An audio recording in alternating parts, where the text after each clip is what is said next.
Whoops. Whoops. Oopsie daisies. What's up, y'all? Welcome to Free China Pod. I saw Jon Stewart has a new pod. It's very okay. I've been listening to it. John Cena's pod? Jon Stewart from the old Daily Show. He's when he doesn't have the right, I don't know, man. He's not the deepest ditch in the yard. It's just call spades. He's interesting. Who did you see him? Who did he have on? He's got a lot of.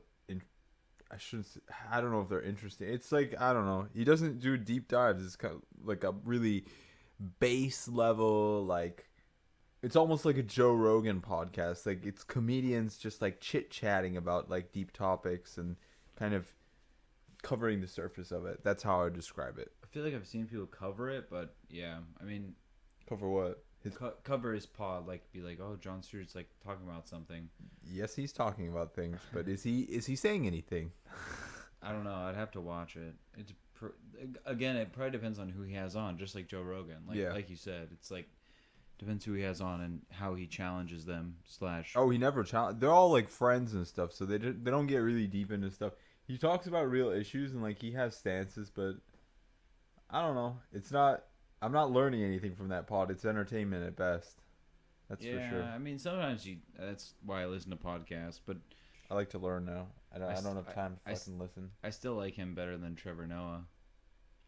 Yeah, I haven't watched Trevor Noah in a while. I should give him another chance. I think I don't know. It's been like 6 years. I don't know if you should, but there was a clip that I just saw today from Trevor Noah. It's like Taiwan, China.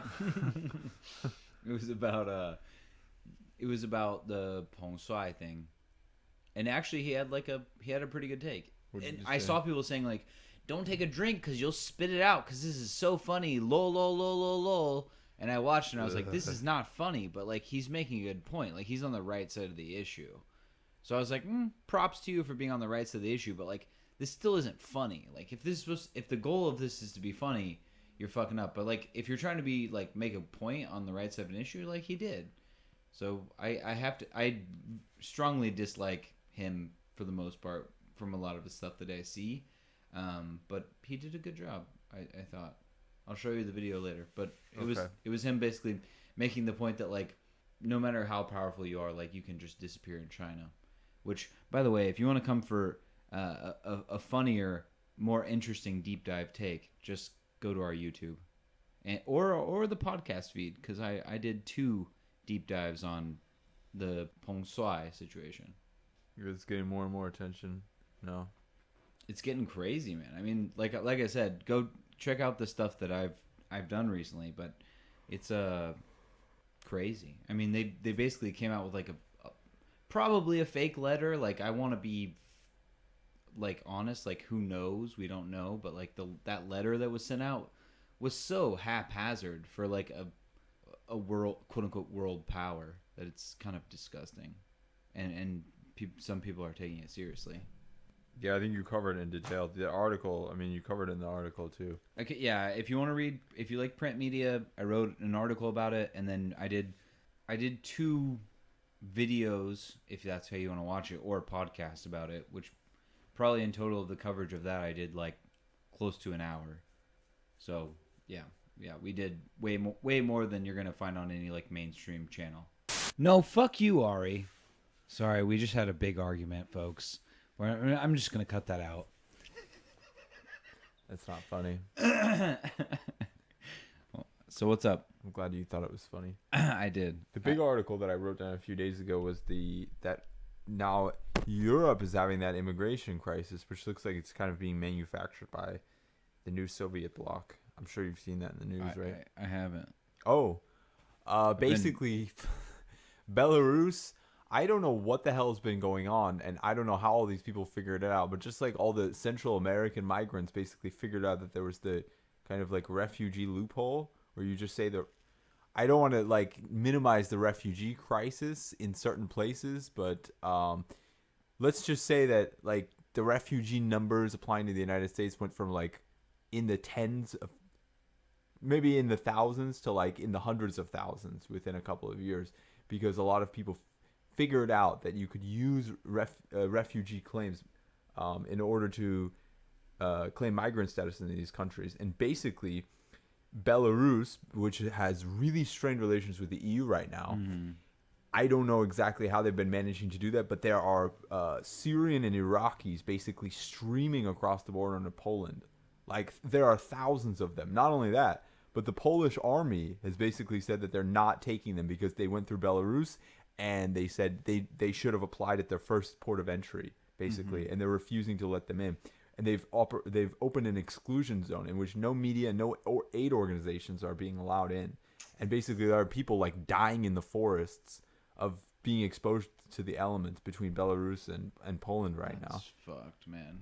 And basically, the EU is saying that this is like a completely manufactured crisis, that they're trying to put pressure on the EU, which has sanctioned Belarus, to try and, like, I don't know, open up talks with them or something again.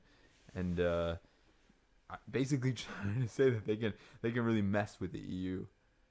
Denying like aid workers and stuff is like absolutely inhuman. Like, I don't know what's going on there. I think that they're trying to keep people from coming across the border, so they've basically militarized the whole area, and they're just like, stop coming here. well, if you militarizing the border, I still think that like you should be at least like processing these sorts of cases. But even if you don't, you should allow aid workers and media in to like help and document like what's happening there. Like, that seems extra fucked up. Yeah, check it out. It's yeah, I need to look into it. I haven't heard about this. I've been going on for a few days now. There are thousands and thousands of people there, and there lots of reports of them basically just dying of. I think they were distributing like care packages and stuff like that. Like winter coats, because it's basically winter time in the woods there, and it's like fucking thick woods. November, bro. There's wolves out there. Yeah. But on the other hand, I think I do sympathize with the idea that this is probably like manufactured by Belarus. That basically Belarus allowed in all these people from Iraq. Apparently, they have agreements with Iraq and Syria to allow them in on tourist visas, which is like unheard of, since those are refugee outflow countries, especially during COVID. Yeah, and they're just like, come on in, and then somehow they're just continuously arriving at the EU border. So again, they're not the whole point of the refugee system is you're supposed to apply at the country of first, the port of first entry, and not basically stream through to try and get to the highest income country you can get to. Right. I want to understand this. Is it that the EU is blocking the media and these aid organizations? Poland, okay. because they have control. These countries still have control of their own borders. Poland is a state. They're not. Yeah. They're pretty right wing, pretty anti-immigration. I would say pretty xenophobic. I think the EU is taking their back on this though, because nobody wants. I mean, that's fair, but what they should do is like make sure that these people are taken care of. I'm not saying that you have to like give them citizenship or whatever, but like the right thing to do is to take care of people. In my opinion, that's where I lie on this stuff. Yeah. I'm not exactly sure what's happening, and nobody really does. And I don't know what's happening on the Belarusian side either, because that's a pretty closed state. So we have a pretty. There are some media who have gotten in, but like there's not a lot of information coming in or out right now, because they've established that exclusion zone. So that's what I also say is though that like if you play into this, so say it is a Belarusian scheme to like make the EU look bad. The way you play it's not to make them look bad. It's basically to give them a new refugee crisis that they have to deal with, because immigration and in particular the refugee crisis are huge political issues within the EU that could honestly threaten to break up the entire fucking thing. And now they're just like, being that you have the EU, you could not easily, but more easily distribute them throughout the EU. What they're talking about is building a wall. Like, they're not interested in taking in these refugees. Yeah, which is just going to make you look worse, I feel like. I don't think they care right now. I think they just don't want to deal with this. Which is fine, but then you also can't like pretend you're like a bastion of like human rights and I think that's been forgotten. Honestly, those people, I mean, Belarus should be trying to take them in, if anything. Since they let them in on tourist visas. They should, but again, like you can call Belarus out, and you should if you think that's what they're doing, and if you can provide evidence for that. It doesn't matter if you have evidence or not. They shouldn't be allowing people with tourist visas to go and cross to a third border. I mean, agreed, but human rights trump everything, and I think human life trumps everything. So you can't just go like, well, you shouldn't have done that, so we're gonna let them starve in the woods. I don't think that's the option. I think that the idea here is that they were basically encouraging people to do this. That they're like, hey, come here, you're on a nice tourist visa, and then you can come take a cheap bus out to the woods, basically, and try and stream across the border. That there's a lot of blame. Totally, no. I'm not saying don't blame them. Absolutely blame them and say like, look at what they're doing and document it. But that's the reason to have more cameras there and to say like, let's blame them. But you can't just and then be like, it's their fault, so that's why we're just going to let them starve in the woods. I don't think anyone is advocating letting them starve in the woods. But that's what you're saying is happening, right? I'm saying that some people are starving in the woods, but I don't know whose fault that is, and I don't really know what's going on. Nobody really does. It's possible that these people, because of the exclusion zone being established, are just going in. The Belarusian Polish border is hundreds of miles across. Like, I have no idea where they're crossing. What I heard is the people that were discovered dead were discovered outside of the exclusion zone, which means that this is neither of the two governments' faults explicitly. This is just people being stuck in a really horrible situation. Right, which is even more, I think, like of a reason to document it and to send aid workers into this area as much as you can. I don't know exactly like where the borders lie, where like you can't send them. But yeah, like, I have no argument. I think that there should be aid workers, and I think there should be media there. I just think that... Yeah. Well, but that's the point. It's like being this is the thing that I find frustrating from, like, using these terms is just as frustrating as using like left and right and stuff. Like, but like using like, you know, these Western countries as they're saying, or like the EU. By playing into this and being like, there's like this crisis and like we need, like it's these people's fault, like these like the Belarusians or whatever. You need to like you need to be the bigger person, like, and be like, this is fucked, like it's fucked up what they're doing, but like we're gonna take care of them. That doesn't mean that you're gonna take them into your country, because like I agree with you. There's no argument. So we're just saying the same thing now. Okay. All right. Well, that's all I'm saying, because I just find it frustrating. But yeah, there's no reason they should be out there freezing to death. I mean, no, you shouldn't no one should be dying. We live in a world where we have insane opulence. We should not be letting people die in the fucking wilderness. That being said, this is a big crisis, and this is kind of a geopolitical trigger right now, and they're trying to use this as a. It looks like they're trying to use it. Belarus and probably Russia, because Belarus is basically like the North Korea to. The North Korea, like the analogy, North Korea to China would be Belarus to Russia. A little proxy state. More or less. Yeah. And now a lot of analysts are basically saying that Russia might launch a full invasion into eastern Ukraine right now, because their buildup has been going on for a long time. But I think personally, I don't think they have any interest in an explicit invasion, but who knows? I could see them taking like piece by piece, just like they did Crimea, but I don't see like a full scale invasion.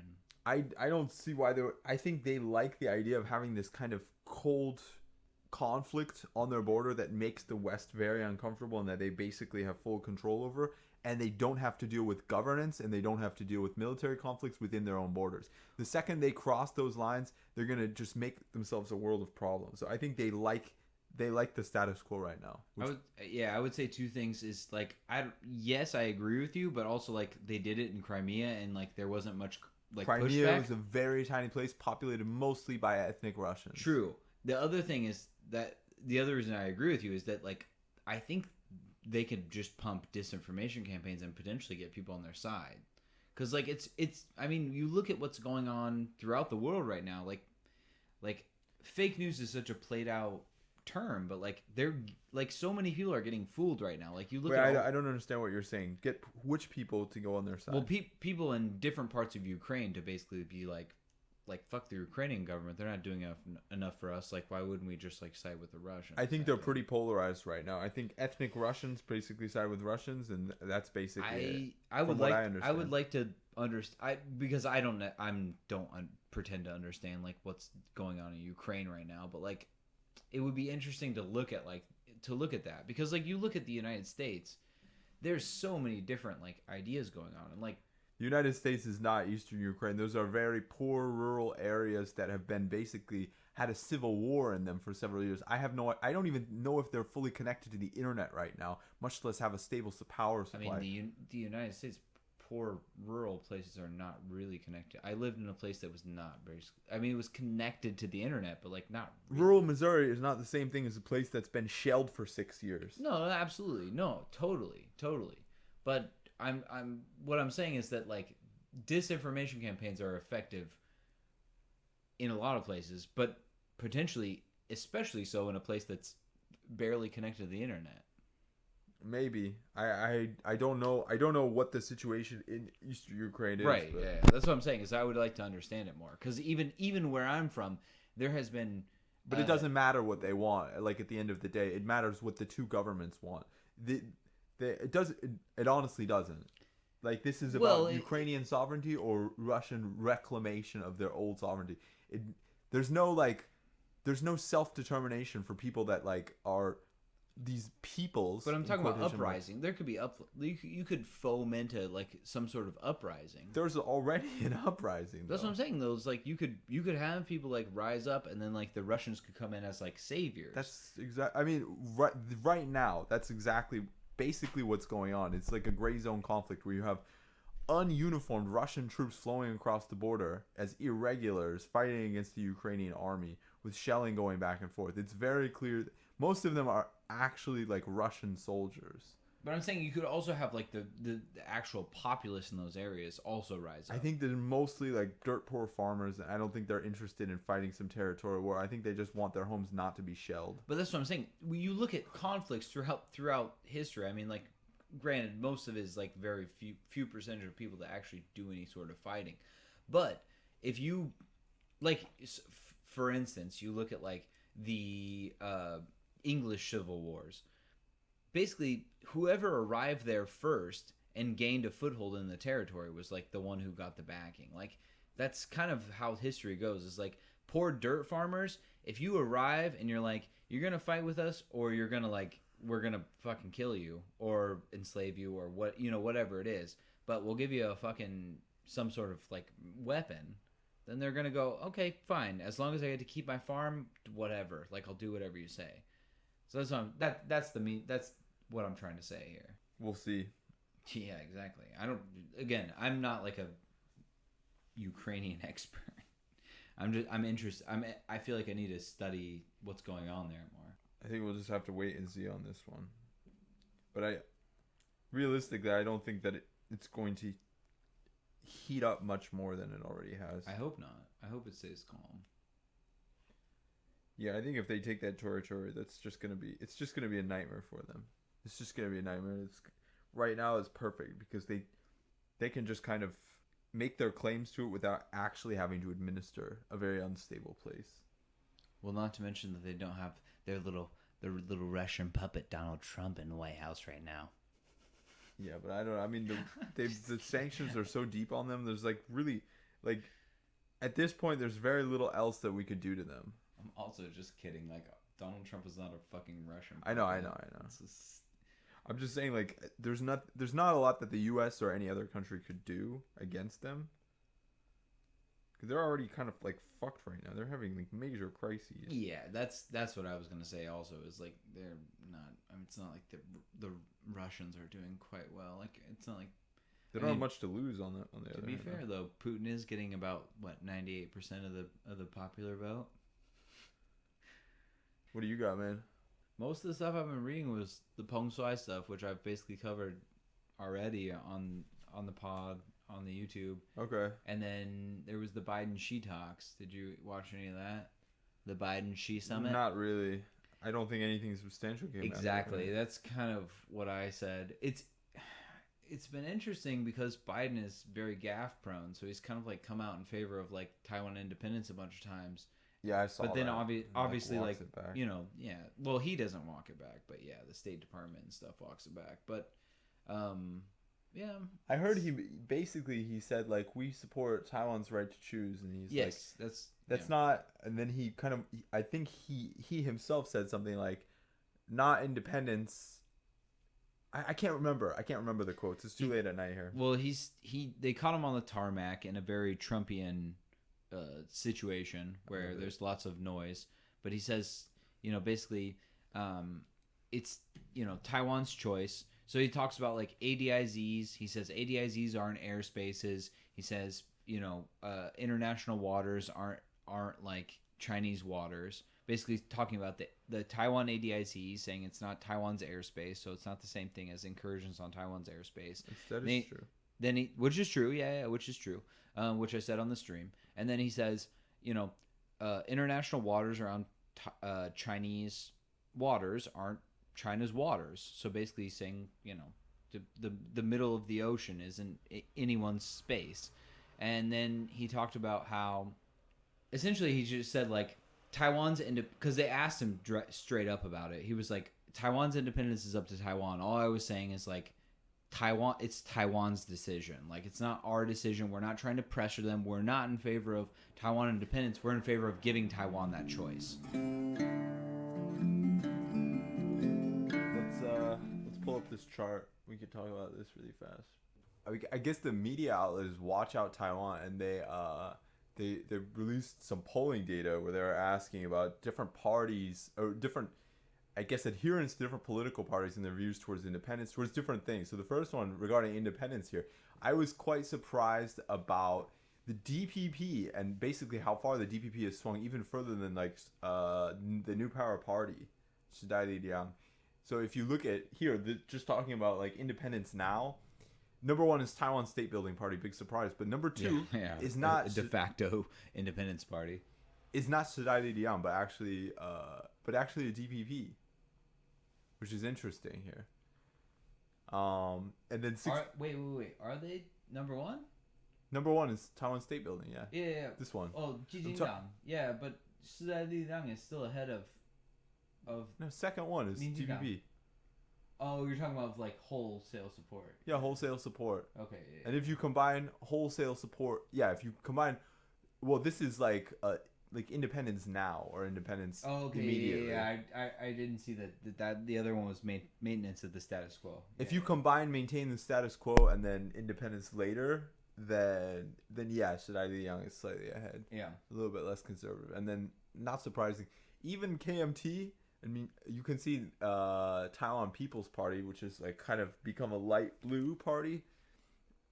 It's more or less like a lighter version of the KMT, where most people still want to preserve the status quo. I was surprised how many KMT actually still want to move towards quote unquote unification. And even, by the way, Liang, 2.7%. Yeah. Want to move towards unification. I've actually like now unification now. Yeah, I wonder what the the data on this is. Like, it says 1,074 people, 15 and up. It's a pretty good data set. This is probably like an online poll, though. I don't know. No, let's see. I mean, it seems believable for the most part, but like it says interviews. What does that mean, though? Does it mean like people you walk up on the street and like, what's your party? I don't know. We can get into the methodology later. Let's just assume it's decent for now. The second one is asking about, do you consider yourself a Taiwanese, Chinese, or an ROC, like a Taiwanese citizen, I should say. Yeah, ROC citizen. ROC citizen or Chinese citizen. Yeah, so because they're being a little bit more careful on how they ask it. They're not saying like, because before they would just say 中国人. Now they say 中国人身份, like Chinese identity or 中华民国, ROC identity here. So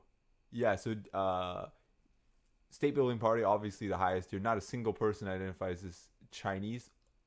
And I shouldn't say not a single, but like within the margin of error at least. It's negligible. It shows up as zero there's here. Literally zero, yeah. As only ROC.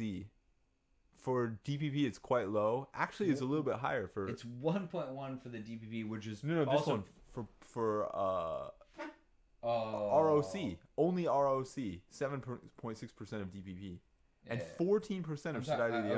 I was talking about Chinese. ROC. This one is surprising because very few people still identify as Chinese. A handful of people in the Minzongdang, the Taiwan People's Party, and the KMT. It's continually less and less. Like essentially every year it's moving towards less. If they and less change the people. wording of the question, like I said, they don't like the typical question is like 中国人, and here it's like 中华民国身份, like ROC identity. Yeah. So it's an interesting new way of wording it, and you can see it's a little bit more split. For sure. What's interesting is that more than half of the KMT identifies as either only ROC or only Chinese. Yeah. But if you look at the overall population, it's down to 26%. And then about more than 71% are either only Taiwan or Taiwan and ROC. Yeah. So there's a deep Taiwanese identity for overall Taiwanese population. This one is interesting. This one is if there's basically a military conflict, would you be willing to risk your life to protect the homeland? And this one is interesting because even KMT, a majority of KMT people would be willing, as would a majority of I would Taiwan again say Party. slightly over 50%. Both of those are probably. I don't know what the margin of error again for this poll is, but I would imagine it's probably like plus minus 3. So I would say with this, within the margin of error. Yeah, but it's about half, let's say. But what's about interesting, half. No, for sure. What's interesting is that the People's Party saying no, I would not risk it is higher than most, the KMT, yeah. Because those are all Taipei people, and their number one thing is probably money. I just want the latest iPhone. That's all I need. If I get the latest iPhone, it's okay. I don't mind being occupied by China. And actually, the highest willingness to defend Taiwan is no less than the DPP. DPP, yeah. Followed by the Taiwan State Building Party. Very interesting. I do hope that the TSP gains a little bit more foothold. There's also, I would like to say, there's a number of parties not represented here. Like the Green Party is not. Those don't have any seats, so they don't have any seats, but they do have people that like identify as them. Yeah, but probably like if you're talking about 1,000-person poll here, it's within the margin of error. Like it's gonna be fair. It's very small. I'm just saying I would be interested to see what like those people would say. People who self-identify as that. I don't know who would self-identify as those, honestly. I mean, it's at least 1% of the population. That's tens of thousands of people. Yeah.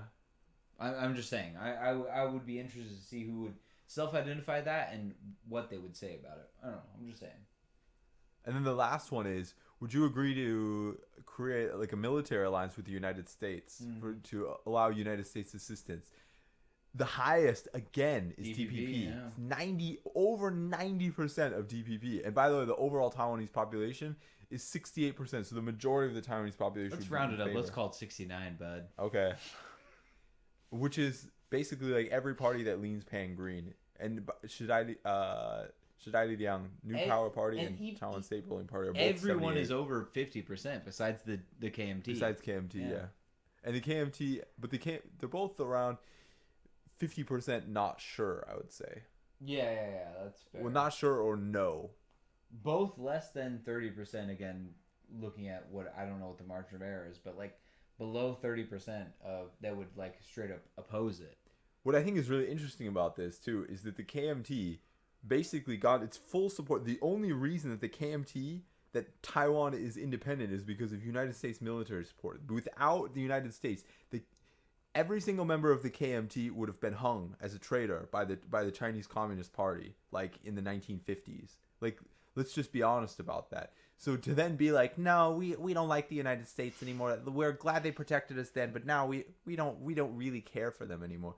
The 30% of the KMT, I mean, the modern political party, I know is different than the original, military refugees who came here, but all the same, those are a lot of modern KMT voters are their descendants, and the fact that 30% of them are like, no, we don't really need the U.S. What do you think about how disconnected people are in a lot of ways about understanding the history of these, where these political movements came from? I mean, there's still a number of people in the United States that don't understand there was a political realignment in the United States. So it's like, but a lot of KMT, I would say, is the deepest legacy vote, basically, that a lot of people vote that way because their parents were members of the KMT in the 1980s or 1970s, and their grandparents probably came over with Jiang Jieshi. So Probably. it's a lot of legacy roads, which means they're typically more connected. But I mean, isn't that the case generally? I'm asking you as the political science boy. Isn't that the case in general? Like most people vote the way their parents did, right? I would say that From the the data KMT connection is deeper. Well, it has to be deeper because the DVB has not existed longer than just over a generation. True, but no one was really voting before. There were votes. There have been there were votes, but like when you have like when you have one party on the election. They had. I mean, since the 1950s. I mean, they've had local elections, and I think since the 1970s at least, they've allowed candidates to run outside of the party. So you could run as a non-affiliated candidate, which means that people who did not want to vote for the KMT could make their views known by voting for the non-KMT candidate. The whole Dang Wai movement. Right, the Dang Wai movement. But does that mean that was there a registration? Registration for what? For party? Because there's only one party. No, I mean, it's like China. Exactly. You're either a member or you're not. So that's the thing. It's like, is there I would have to look at numbers of like party affiliation, like are you registered to vote for the KMT, the one party that exists, or are you like non-affiliated, meaning you have... Well, there's no vote. I mean, the voter registration is not linked to party because there is only one party. So it's just, you just have a hukou. And exactly. Exactly. Yeah. So, well then, yeah. So then it's like, I don't know if there's a comparison because like these are... I guess I don't know if are these registered voters as like... I don't know. We could check it out later. I saw another piece of interesting data. Mm-hmm. I pulled my laptop out to pull out, which is that basically this is from like 2014, a little bit older. Oh, the only thing that I thought was quite interesting about this is, and this is a little bit older, is that upper middle class, particularly upper middle class and highly educated people are more likely, for obvious reasons when you think about it, to support the status quo and to support kind of KMT politics in general, because of the idea that the upholding of the status quo is their way of preserving their way of life. And for upper middle class or more highly educated people, they're typically more pro stability. Yeah. I feel like that makes sense. Yeah. I don't think it's smart, but I can understand it. It's just like the voting Republican, I would say, more or less. I just thought it was an interesting piece of data. For sure. No, absolutely. I saw an article in Commonwealth, in Tianxia, and they were just talking about, I sent it to you, about the housing price explosion here, basically. Yeah. They didn't really give answers why, but I mean, everyone knows why. It's just speculation.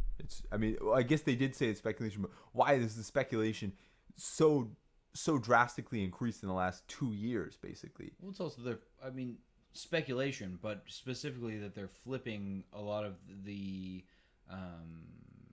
recognition of some of these lands from like agricultural to business or whatever. And I should be careful about how I say this. Let's say I know a person who did this sort of work, who could basically reassign the status of lands, mm-hmm. and he was a very nice guy, but he seemed very corrupt. We'll say that. I'll talk to you more about this off air. I don't know. I have to. I feel like I have to be careful about how I say some of this stuff. But he was like the first time I met him, we met over lunch, and I met with him and another guy. Yeah, it was a business lunch. Another guy who I didn't know, and they were just like drinking whiskey during lunch. And they were like, eat with us, and like blah blah blah. And he was like, oh yeah, like I work for like boop university, and he was like, yeah, I'm in charge of like redistribution of land and stuff like that. And he's like, yeah, like I own all these apartments like all over, and I'm trying to like make sure that I can like change this land so I can also own apartments on like this former agricultural land. And that's a huge conflict of interest with somebody who's basically investing in real estate. Exactly. But again, was this in Taoyuan or in Kaohsiung? Taoyuan. Okay. Yeah. The dirty north. The dirty north. Yeah, well, as opposed to the beautiful, beautiful southern landscape we got down here.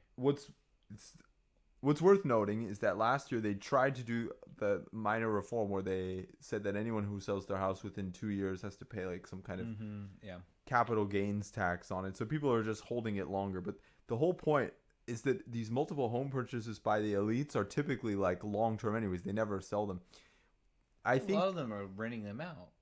some of them are, yeah. And that's one of the reasons why it's a fucking losing game. Yeah. Taiwan has one of the worst price to rent ratios in the entire world. Like, so I remember when we used to live in our apartment, for our old apartment, like the price to rent ratio was something like, for years, like over 100 to 1, meaning you would have to own that house. That house would have to still be standing, no less, for 100 years for you to ever break even on that. And that's not including depreciation, which would inevitably occur, dropping the rent prices. I would also like to see how many buildings in Taiwan have been standing for over 100 years. Well, yeah, especially cheaply built apartment buildings. 0.071%. Taiwan, and by the way, Taoyuan is one of the worst for this because of the humidity. Steel reinforced concrete buildings are not built to last 100 years. Well, then also, let's just be honest. Also, here in where we are in the south, next to the harbor, like the salt water is not going to be kind to these homes. It's a disaster, and as some of these buildings, we'll start to see more of these kinds of issues as people have to pay lots of money to repair, and they don't have, like the building in Yenshan, where they had these repair orders out, and nobody's willing to pay it. Like nobody will put the money out. Nobody has the money, especially old people living in old, decaying apartments, and the building just basically gets condemned. And as climate change increases, and all these things are gonna.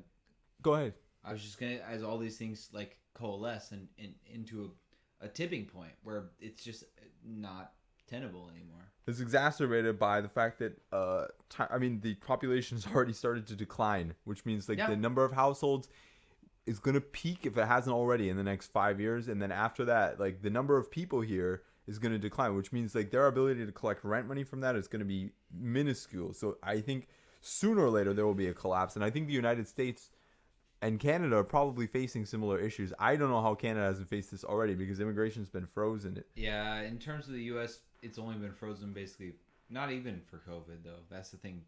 The United States doesn't give a fuck. The United States is the Wild Wild West. They don't have declining birth rates, but I think but it's pretty close. Actually, the birth rates are pretty close to zero. The thing is, they have huge immigration numbers. But it's a lot higher than Taiwan. Taiwan's like average fertility rate for like the average woman is like 1.1. The United States is still like 1.8. It's almost double. And though I'm not sure about how recent are those numbers though. I know the Taiwan last 3 years. The Taiwanese number I know, but like in terms of America, the immigration numbers just outshadow everything, so I don't even think it matters. But in Taiwan, the immigration numbers are very low anyway, and then due to COVID, virtually non-existent. They've been zero basically, essentially. I shouldn't say totally zero, but like they haven't been letting anyone in, and they have recently basically been like they're going to start letting like these care workers in and stuff. Especially from Southeast Asia, but again, those people aren't permanent residents. They have they're not immigrants. They're migrant workers. They're temporary workers. Yeah. They're not even. Yeah, they're migrant workers. Like they can come for up to 3 years and then potentially get their stays extended, but they're not staying here long term unless they get married to a Taiwanese person. So the question is, what happens long term then? Yeah, you gotta put taxes on multiple homes. I'm saying, okay, realistically, if that doesn't happen, because I don't know if the political will for that to happen exists. If that doesn't happen, what's going to happen long term? I think eventually there's going to be some kind of crash once people realize that they'll never get their money's worth. In the United States, the rent to, because a lot of them will just put their houses up for rent, or the houses are a little bit slower to decay because they don't have, it's not like an apartment building where they have these catastrophic collapses and stuff like that. Well, you also like they have in Hong Kong. You also don't have as many like earthquakes and things like that. In some places, you have forest fires, but realistically, on the West Coast. Also, America is so much bigger than Taiwan. It's like it's hard to compare the two. Which is crazy then that the real estate prices have been going up because we have so much land. There are so many vacant properties in the United States. There's so many places to build. But there's very little jobs, especially like actual like good paying jobs. But there's more and more people working remotely. But the thing is that these companies are not paying. When you apply, like Google recently, I saw when you apply to work remotely, they will say where are you working from, and they will gauge your pay based on the living standard in that area. You could just lie, anyways. Yeah, you're not gonna get hired because they're gonna track your IP. They're Google, man. Hey, Google. They're Google. They're basically like a CIA asset at this point. Like, get the fuck out of here, man. If you lie to them, they're just gonna fire you. Like, it's not realistic. Just put your parents' address or whatever. Using a VPN. It's not a huge deal. No, I don't think that's realistic. I don't know. Also, do your parents live in a place like in this scenario? In the United States? I mean, a lot of well, like, look at me. Like, in this scenario, like, if I lived in the countryside, if I put my parents' IP address, they also live in the fucking countryside. So either way, yeah, but that's just one example. I'm saying there are a lot of people who their parents. Most people in America, their parents live in higher. Then just live with your parents. Higher income zips. Yeah, you could, but a lot of people want to own homes, so you could buy a home. Anyway, this is a really nonsense argument that's going nowhere. It's kind of interesting. Just a little blurb. I saw one of the two private copies of the Constitution sold. So it was bought in the 1980s for like $160K, and it sold for like $44 million. What was interesting is that there was like 3 days ago, a whole bunch of like cryptocurrency people were like, we're gonna buy this and we're gonna vote what to do with this, and they got millions of dollars put forward towards it, but in the end they lost to some more rich person. And we need 44 Dogecoins so we can buy it and we can burn it because we don't give a shit about the Constitution because we want to own it. We'll just have NFTs connected to it. We'll just cut it into little pieces. I'm gonna make an NFT of the First Amendment because that's the one I really care about. Stupid, man. God, we live in the dumbest fucking universe possible. Jordan's very anti-crypto. The interesting thing is you're more anti-crypto and more anti-NFT than I am, and I'm very anti both of them. I think that it's just going to crash eventually, then everyone's going to suffer. The whole world is going to... I don't think so. As long as people have disposable income, I'm not sure, man. They said the same thing about Pokemon Go. Has that shit collapsed? Yes, also, it has. No. Also, you can't, like, invest in Pokemon Go. Also, Pokemon Go is like a CIA. Invest your time in it. Ari, is time equal to worth and wealth in the United States? No, it's not. Just time is money. No, it's not. Then what do you consider an hourly salary? An hourly wage? I think it is. When I was 15 years old, I worked for about the same wage per hour as a minimum wage worker in the United States today. And inflation has expanded exponentially. So what's your point? Time is still money. So I'm saying time is not worth the same amount of money as it was before? Yeah, but the question is time money? Just because there's inflation. Does it shift? Does it matter? Yes, of course it's just going to keep dwindling and dwindling until people are basically serfs. Okay, the last article is about vaccine mandates. So Austria has become the first country to mandate every single citizen in the country has to get vaccinated. Ooh. Yeah, which is extreme to say the least. Hashtag disagree. I saw Germany recently like battling with this. Basically, Germany is so full of shit. Like, this is a country that vaccinated like 67% of their population. Probably 25% has already been infected, and the other 10% are children under the age of 5. Are you saying that if you have natural immunities, that's the same as being vaccinated, Ari? It means... Is that a claim that you're trying to make? Sure. I'm just kidding. I'm just giving you shit. And basically, nobody's wearing masks there right now. And because Stupid. They're just like, you know what? Stupid. Masks are not important. The only thing that, by the way, they're having a huge wave right now, and a lot of the people have already been vaccinated because... Wow, surprise, surprise, there are breakthrough cases, which everyone fucking admits already. Fuck. And they're like, we just need to get that 1-2 extra % of the people. I need 65 more shots of my BNT vaccine. I need my 25th booster. It's insane. And Austria, I can't imagine how high their numbers are already. Anyway, I think it's a poor idea. I think you should encourage people to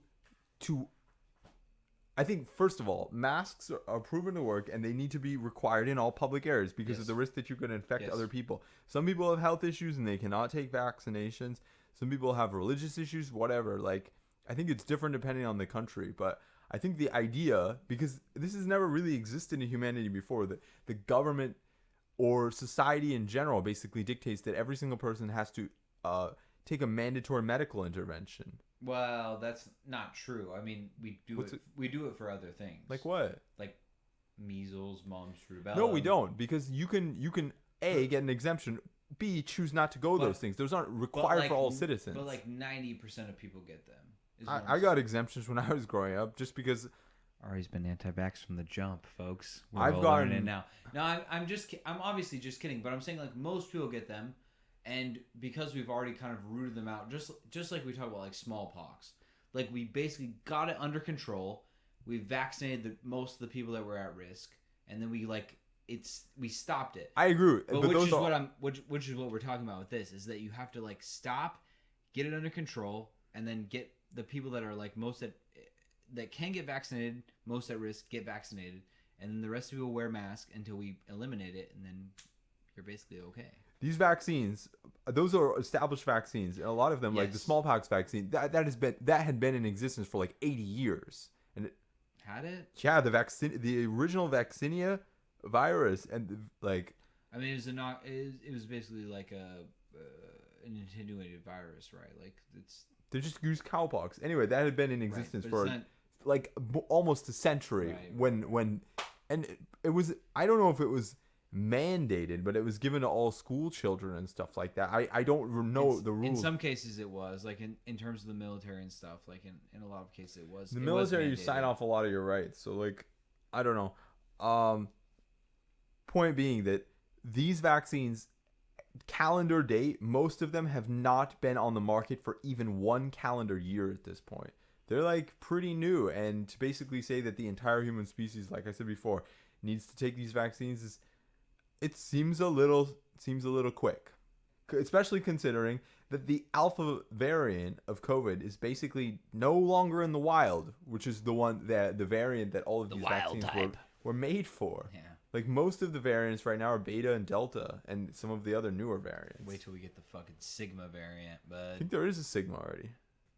You didn't get my joke. It's fine. Yeah, we'll see. We'll see what happens. I mean, I think it's the gonna fucking happen. model, man. The fucking model is Taiwan.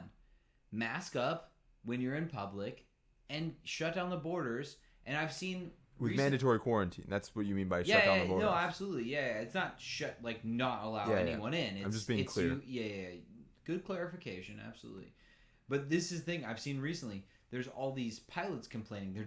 They're flying yellow flags outside their windows, saying like we're in quarantine all the time.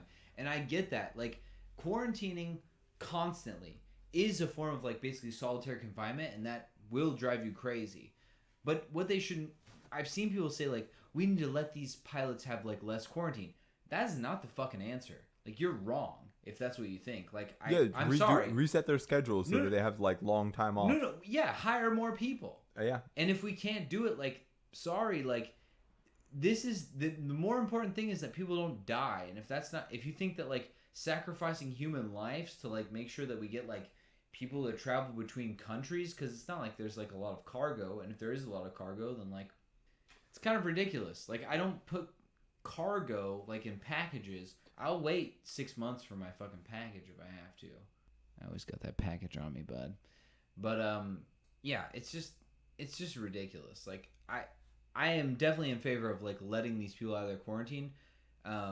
You shouldn't keep people locked up all the time, but you can't do it to sacrifice like a place like Taiwan where we basically have no local infections and just say like, well, these pilots are really uncomfortable staying in quarantine all the time, so we're just gonna like unleash the fucking coronavirus on you. You have to learn to live with it. I agree with you. They need to be if it's that egregious, then they need to be compensated better. And honestly, they could just adjust their schedules so they have like a month on, a month off, or something. Yeah, exactly. Like no, that's what I'm saying. It's egregious, and just give them time off and hire someone else. There's a shortage of pilots right now, but I honestly don't care. I think that human life is the most important thing, but I think the Taiwanese government has honestly forgotten that. Do more shipping. I don't know that. I don't know that Taiwan government has forgotten that. Like, they seem to be taking a lot of precautions. Probably more precautions than nearly every other country in the world. Yeah. Compared to other countries, they're doing a very decent job. Compared to Taiwan 1 year ago, they're doing an okay job. They're still making a lot of mistakes. The fact that we still have cases, unknown cases in the wild, and they decided that recently nightclubs in Taipei should reopen. It's a scream in the face. Like, that's basically sticking a middle finger up to every single Taiwanese person and saying, we don't care about your life. We care more about the revenue of nightclubs. KTVs. Like, how many cases do we have in the wild? Okay, if you're arguing that, then why are we still on level 2? No, well, I'm asking you because you're making the assertion that we have a lot of cases in the wild. I'm saying that everything they do is haphazard and confused. They're not sure. Are we in a very clear state of safety right now? It's an invisible virus, Ari. Like, can you be sure? Like, it's possible that, like, they set their own criteria and then they violate it when they do want to, anytime they want. They said that they are supposed to be closing these public places only under level 1. They still have not lowered it to level 1, yet they opened them all because they want money. They want bribes from the establishment owners in Taipei who pay them. Like, it's 100% clear. Are they taking bribes from them? I mean, they obviously taking taxes. I agree with you, and making sure business. And they're taking campaign contributions. Let's say that. I would need evidence for. But to say that they're trying to make their constituencies happy, I would agree with that. It's not their constituencies. Their constituencies are the 23 million people that vote for them, not the CEOs of the airlines and the owners of 25 KTV establishments in Taipei. Well, this is the thing. This is the conundrum that people run into. Just like America, you can make the economy run and flourish, and the fucking plebeians will be like happy, like the economy's doing great. And they will be happy, even though the economy doesn't affect them. Because the economy doesn't affect the regular person. But that doesn't mean it won't make them happy. So I think that you could say they're trying to stimulate the economy because the fucking idiot plebeians that don't make any actual money and aren't going to benefit off it will think that it's going to benefit them. That doesn't answer the question, why didn't they lower the threat level? If they think that it's calm enough, if they think that it's important enough to open these things, then lower the threat level. The fact that they keep it at level 2, they keep it at level 2, but they actually change their own rule structure in order to violate those to reopen businesses at their whim. Means they don't care about the rules and they don't care about science. There might be certain parts of it that they think are more important, and there might be certain nuances in the science that they think that make it so that they should shift parts of it. That's all I'm saying. I'm not defending them. I'm just saying that might be the thinking. I don't know. Do you have you think that they're just getting bribes? Like, yeah, I think it's abundantly clear. I think the fact that do they take bribes? Do you have like receipts? Is what I'm asking. That's a stupid question. The president 15 years ago was basically sent to prison for bribery. Like, there's corruption at all levels of the government. It's 100% clear. Said the zoning person that you talked to, some random person was involved in basically an explicit conflict of interest. Where bribery is common. The fact that they changed the rules for pilots 3 times in 6 months, despite the fact that pilots let it in twice, shows that there's clearly some weird thing going on. I'm not disagreeing with you. I feel like I don't have evidence. No. But this is what I want to see. I'm accusing them of bribery. I think that they're whatever. I don't have evidence on me. There's no way that you would be that fucking stupid that many times in a row unless there's money coming in your fucking pocket. Chen Shizhong I think people are really stupid, but I also think that if we're gonna claim bribery, I think we should have more evidence of, like, I'm alleging it without evidence. Chen Shizhong 3 fucking times in a row. He is responsible for hundreds of fucking deaths. He made the same mistake 3 fucking times. He knew it was wrong. He got caught 1 time. He reversed it and then he changed the rule back again. Like, he knew it was a fucking stupid thing to do and he kept changing it back and forth. There's no other explanation. Realistically, pressure from pilots, fine, that's bribery. Like, whether there's money or not passing through here to put 23 million people's lives at risk because of pressure from a fucking industry group, I don't believe that. I don't think pressure is the same thing as bribery, but I also I don't believe that it's pressure. I think there's bribery. okay. I mean, maybe, but I don't know. I would have to see more evidence, honestly. I think that in This a lot isn't of a trial. I think also in a lot of cases there's an argument to say like, just like in America, regular people, at some point get fucking fed up with wearing masks. I think Taiwan has a longer amount of time they can deal with that. But there are a number of like KMT supporters who run businesses that 2 months after we started doing like you need a mask, you need to like put up these dividers and stuff, they were losing their shit. They were like this is a fucking authoritarian shit that I talk to these people. So I don't know. I think that like in a lot of cases they might be trying to do appeasement. That's not my argument. I'm just saying I think that's a plausible argument. It's not because I need more evidence. I need more evidence of it. Okay, I'm not trying to prove it to you. I'm saying I think that's what took place. I understand what you're saying. There was a breakthrough case. Shen Shizhong knew for a fact if he released these rules, if he lowered the guidelines for pilots, there would be cases because it already happened one time in Taiwan. He raised the guidelines again and then he lowered it again a couple months later once everyone had calmed down. Yeah. If you want to make arguments about appeasement, why did they keep the nightclubs closed for 6 months and now it's okay? It's totally fucking random. The cases are way lower now. Then why are we in level? Then why are we in level 2? Why didn't they change the rule structure? I think they're augmenting it. I mean, you're saying like, oh, we didn't understand this virus and we're understanding it more and more. Why are they augmenting level 2? These rules were set up 6 months ago, Jordan. The virus is 2 years old. Like that's a fourth of the time. I mean, arguing that like a virus that is 2 years old hasn't augmented itself in 4 years. We're talking about change the rules. The Delta They're not virus. That's what they are doing. They're changing the rules. That's exactly what they're doing. I shouldn't be arguing they should change the rules. I'm saying follow the fucking rules that you created or explain why you're changing them. I think they should argue why they're changing them, but I think they probably are. Okay, what's the argument? Well, I don't know. I told you I stopped watching the daily press conferences because I don't have time anymore. But I think you could probably find that argument. But to just say like, you didn't tell me directly, you didn't send a mailer to my inbox, like, and so like you're a bullshit artist. Like I don't think that's a fair argument. The fact that there are still wild cases right now in Taiwan. Are there? Do you know that? Within the last 2 weeks, there were cases with unknown sources, like floating around. They have no idea where it came from.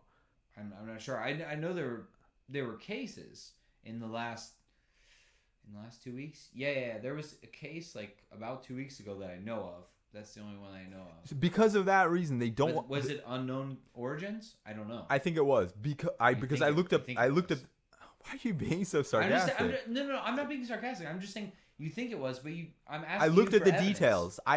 That's what I remember. Okay, I think it was. Okay. The fact that that's enough cause for them not to lower the threat level, but they decided that nightclubs are important enough that despite the threat level, despite the guidelines they established, despite all of the rules they created, they're going to violate everything. They're going to create a new exception for nightclubs and KTVs. Just like you're arguing that I'm being sarcastic. Chill, dude. Like you're getting very angry because people are dying. No, I agree. This is the thing. I agree with you. I think that like if there's a case in a city or a county, however we decide to break these things up, I think that we should say, listen, shit's getting shut down again, and we're gonna do more. I think we should. I mean, we should be doing testing everywhere, and it's getting lax. I agree with you, but to be fair, we also have had like. Very, very few cases. So lower the threat level. This is what I don't understand. That they don't know what they're doing. If it's so calm right now, if it's okay to open this shit up, why not lower the threat level? Because they don't know what the fuck they're doing. Why keep it at level 2? Arbitrariness. Just like everything the fucking government has done in the past year. Completely fucking arbitrary. No scientific basis whatsoever. Their vaccination policy, their quarantine policies. I shouldn't say the quarantine policy. The vaccination policies have definitely been bananas. Completely anti-scientific. I feel like they're just trying to get people vaccinated. I don't know. I feel like that's like it's too broad. Like again, this is like a very scientific, nuanced discussion that we're trying to have, and we're just saying like bullshit or it's okay. And like I'm not saying like you're because we're have been arguing different sides. Like, I think that we're maybe both doing this, but like, I don't think that it's fair to argue like necessarily either side. But I do agree with you. Like, I think that in terms of like, yeah, if you have cases, we need to maybe lock down that area and test. And yeah, not open. I agree with you. Opening nightclubs is pretty fucking dumb. I think that the fact that they did that without lowering the threat level, basically making an exception for that, is, to me, that was a spit in the face. I guess, but like, I get why, because you live here, I get why you get so much more animated about that. But like, the fact that like America is literally like putting a fucking grenade in its mouth and pulling the pin, and you just never have mentioned it. That's what I don't live in America, and America is. But you have family that live there. Yeah, and I think they're it's going to like they are much more likely to die than you or I are. Much like right, hundreds, maybe thousands of times more likely to die. I think it's fucked. It's difficult for me to. I don't think they're even worth comparing. I think they're totally different cases. But then again, that's what I'm saying is like the fact that you're like worried about these people in Taipei that you have no connection to. I'm worried about Taiwan. I'm not particularly worried about people in Taipei. The single case in Taipei could spread across Taiwan in a day. Like, so are you just worried about yourself? No, I'm worried about the entire society breaking down. But that's what I'm saying. Why? But you're not worried about the American society breaking down? Like, of course I am. But like it's not millions of people have basically died in America. This is we're a Taiwanese podcast. I don't want to talk about America. I don't want to focus on America. We talk about American politics constantly. That's what I'm saying. Is that it's just interesting to me to like see how animated you get about Chen Shizhong, and even about Fauci, like who has let.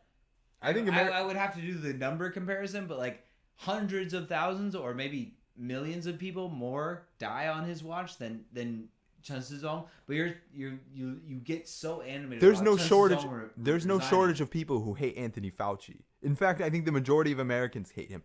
The majority of Taiwanese people think Chen Shizhong. They do. The majority of Americans think that Anthony Fauci should resign. So it doesn't need another screaming voice in the ether. How many Taiwanese people are skeptical about Chen Shizhong?